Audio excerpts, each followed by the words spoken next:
보다 더 특별하게 아이를 키우고 싶다면 이 유치원을 주목해야 한다. 무슨 말인가 귀를 기울여 보니 아이들이 선생님을 따라 영어와 중국어를 번갈아가며 동화 구연을 하고 있는 것이다. 영어와 중국어 어순이 같아서 함께 배워도 무방하단다.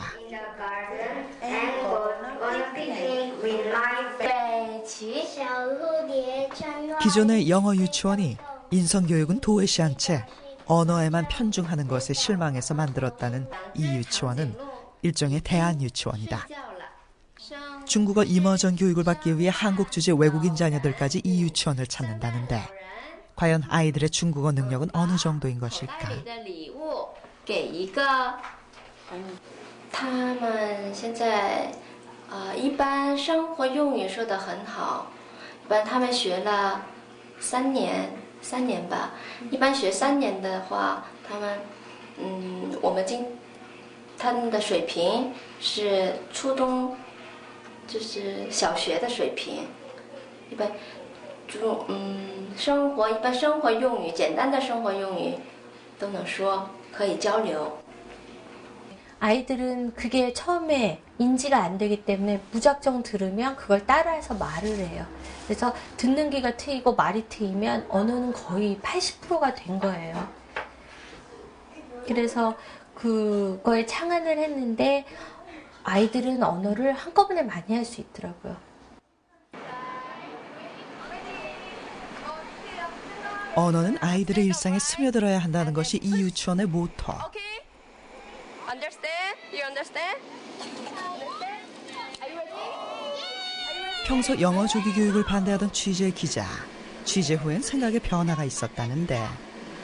우리 애가 저렇게 되면 너무 좋죠. 영어도 저렇게 잘하고. 근데 그거는 지금 현실에서는 어느 정도 만들어진 시스템 교육, 만들어진 아이라고 생각해요. 이 교육을 받을 수 있는 사람들이 좀 더 대중적으로 보편화된다면 이런 교육이 보편화된다면 영어 스트레스가 없어지지 않을까 그런 생각이 들어요.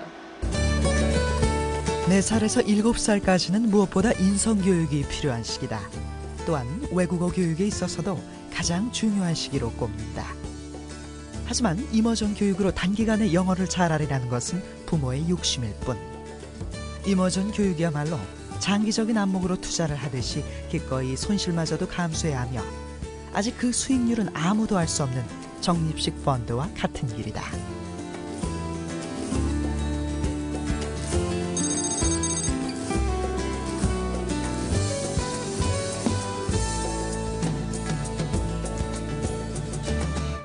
공부엔 지름길이 없다지만 영어엔 왕도가 있기도 하죠.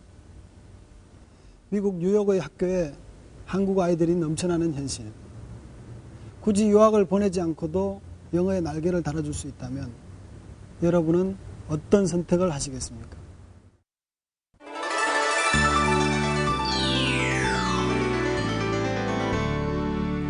돈이 많고 시간이 많다 해도 쉽게 흉내낼 수 없는 것이 바로 스타일이죠. 소설가 이예수는 이렇게 말했습니다. 그녀의 손끝이 닿으면 누더기도 선녀의 날개옷이 되고 초급 목피도 진수성찬이 된다. 누구의 살림인지 궁금하시다고요? 한번 만나보시죠.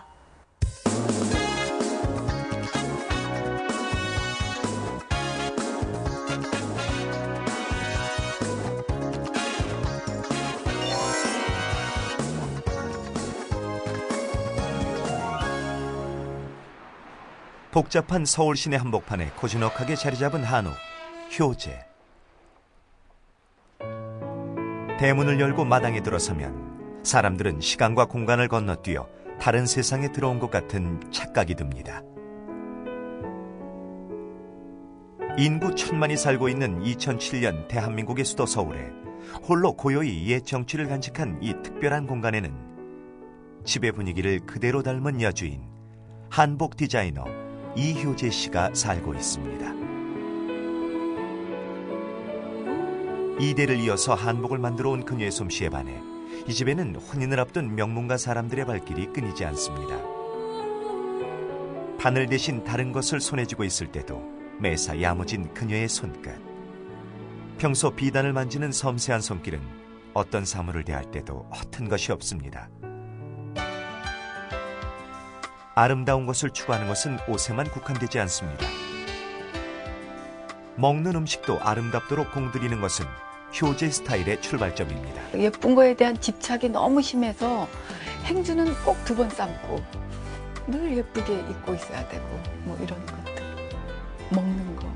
뒷산을 가다가도 내 신발 색깔이 안 어울리네 그러면 도로 내려오거든요.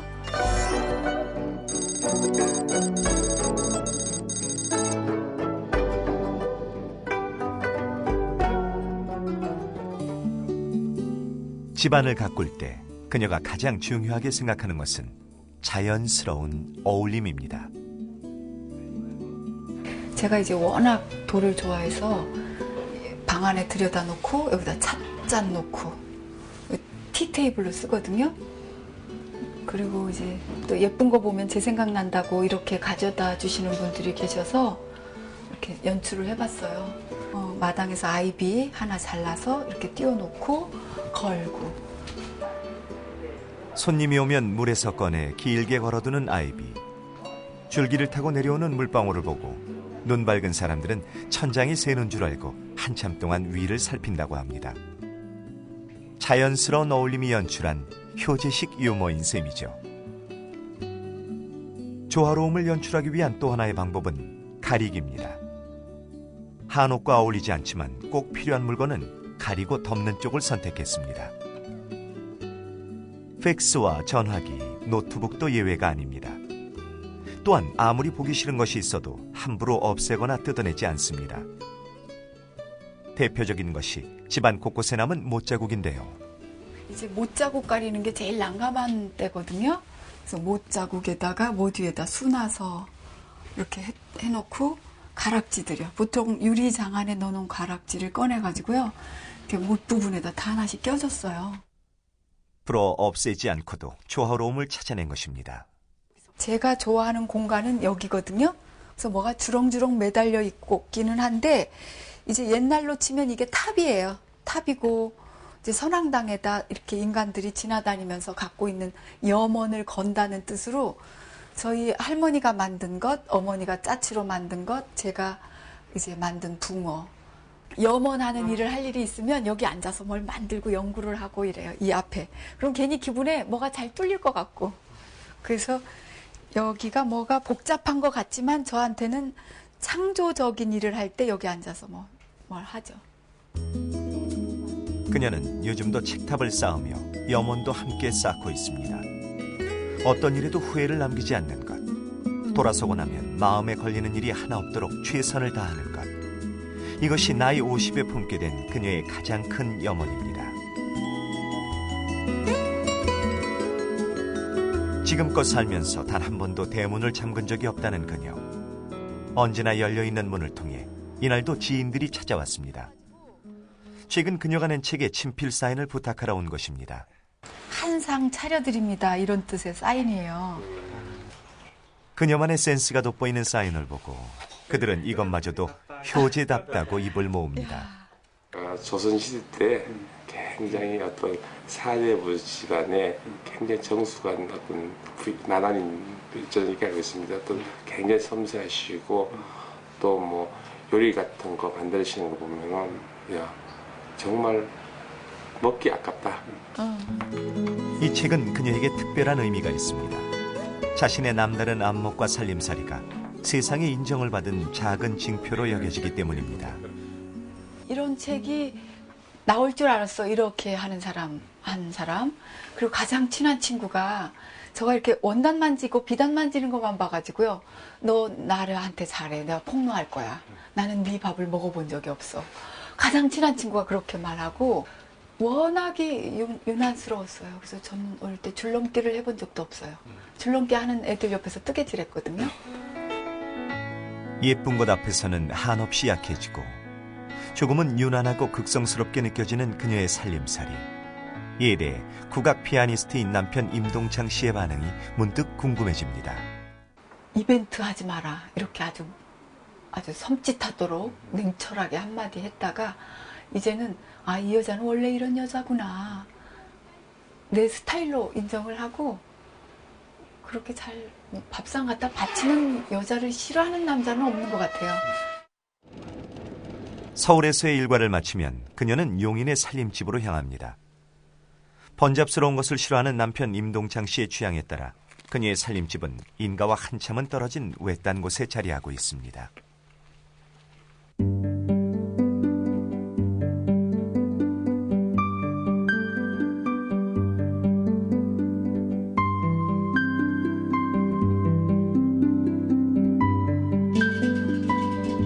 이 집 안에선 흥이 절로 납니다. 앞치마를 두르고 머리수건을 쓰면 누구의 방해도 받지 않고 자신만의 부엌 살림을 가꿀 수 있기 때문입니다. 특별한 음식 재료가 나지 않는 겨울철, 부엌 살림 보물 1호인 장독대부터 살핍니다. 된장. 아주 묵은 된장, 오래돼갖고. 이런 건 약이에요. 잘 있나.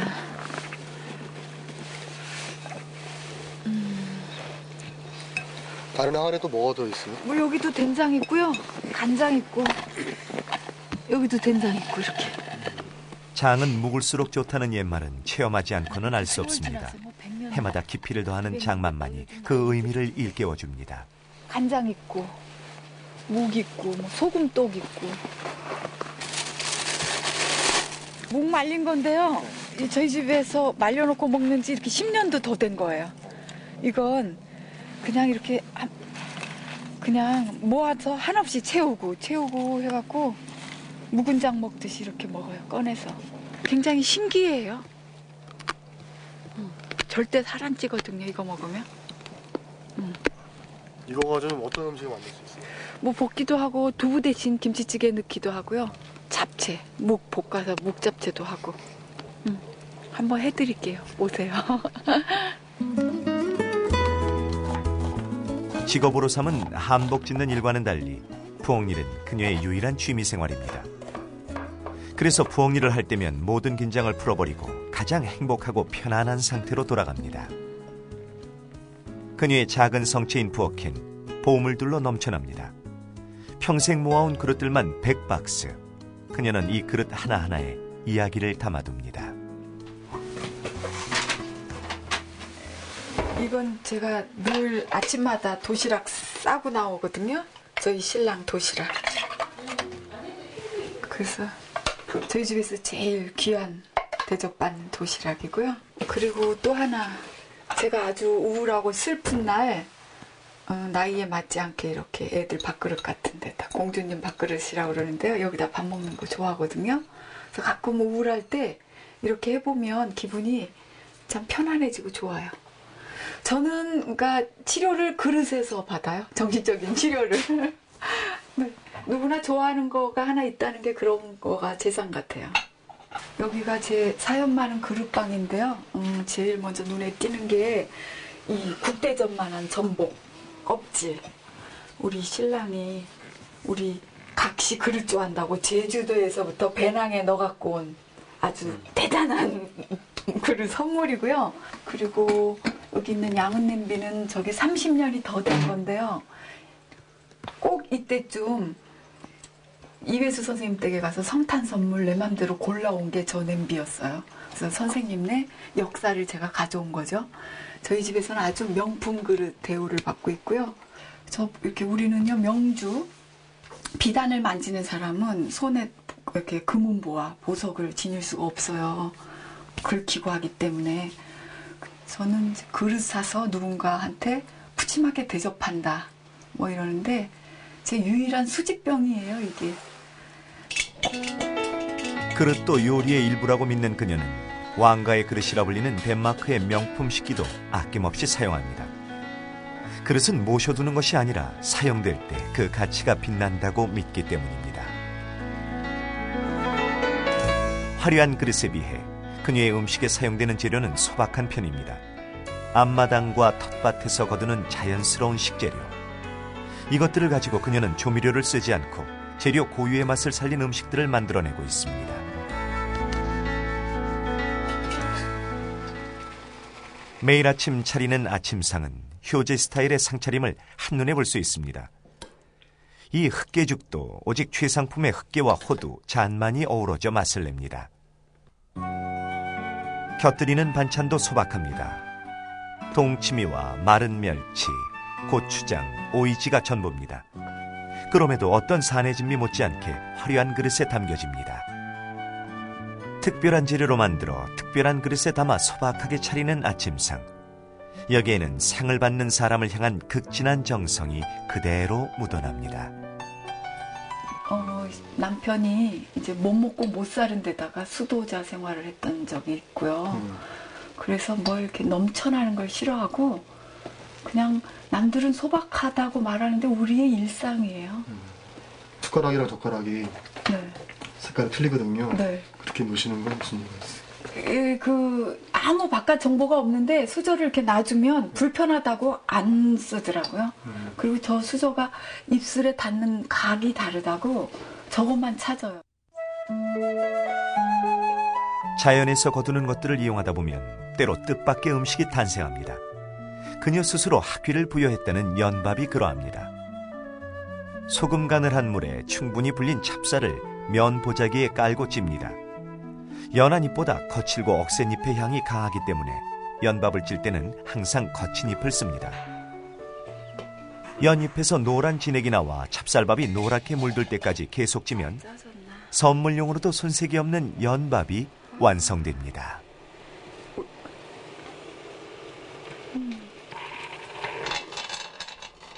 그릇의 가치는 사용될 때 더욱 빛난다는 그녀의 철학은 연밥을 만들 때도 어김없이 발휘됩니다. 그릇이 아까도 저 계속 비슷한 그릇을 쓰시는데 네. 이 그릇은 뭐 어떤 그릇인가요? 이거 살림하는 여자들이 다 좋아하는 갖고 싶어하는 그릇인데요.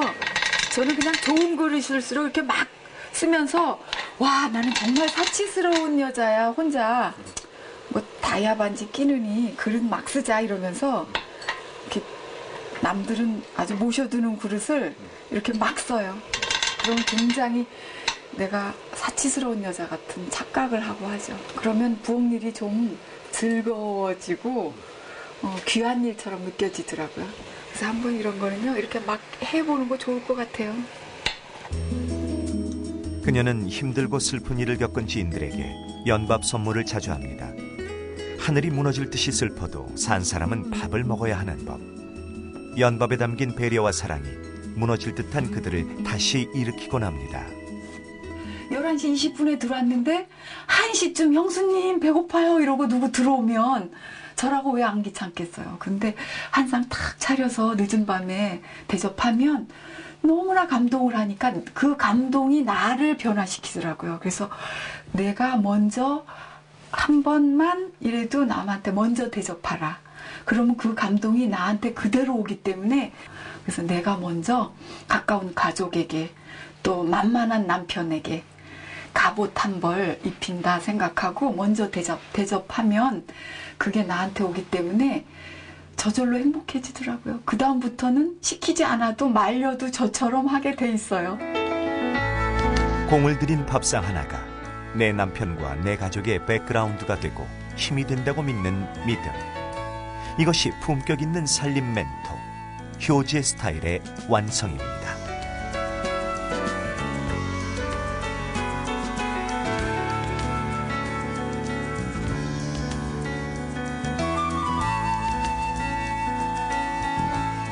아름다움이 모든 가치에 우선하고 음식은 최상의 재료를 이용해 최고의 그릇에 담아야 한다고 믿는 사람. 작은 것에도 공들일 줄 아는 정성과 기다림을 즐기는 지혜. 이것이 품격 있는 살림살이 효제 스타일의 백미입니다. 2부의 선택 5%. 오늘 첫 시간 어떠셨나요? 처음이라는 단어에는 열정이 들어있죠. 열정은 돛담배를 움직이는 바람이라고 합니다. 2부의 선택 5%. 열정으로 순항하는 배가 될 수 있도록 노력하겠습니다. 여성중앙 기자들이 만드는 프로그램 2부의 선택 5%. 5%의 특별한 가치를 만들어가는 프로그램이 될 것입니다. 지켜봐 주십시오.